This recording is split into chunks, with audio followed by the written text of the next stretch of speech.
Hi hello అండి అందరికీ నమస్కారం అండి ఫ్రెండ్స్. ఇక సామాన్యులకు ఊహించని షాక్, భారీగా పెరిగిన ధరలు.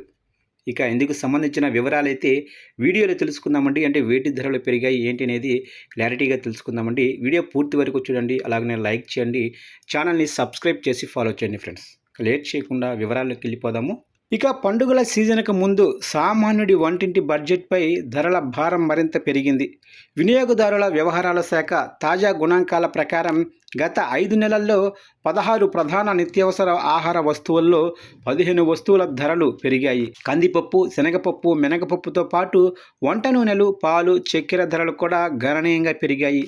బలహీన ఋతుపవనాలు, పప్పు ధాన్యాల సాగు తగ్గటం, అంతర్జాతీయ మార్కెట్లో వంట నూనెల ధరల పెరుగుదల, పండుగల నేపథ్యంలో డిమాండ్ అధికం కావటం ఇందుకు ప్రధాన కారణాలుగా నిపుణులు చెబుతున్నారు. పరిస్థితులు మారకపోతే రానున్న రోజుల్లో ధరలు మరింత పెరిగే అవకాశమైతే ఉందని హెచ్చరిస్తున్నారు.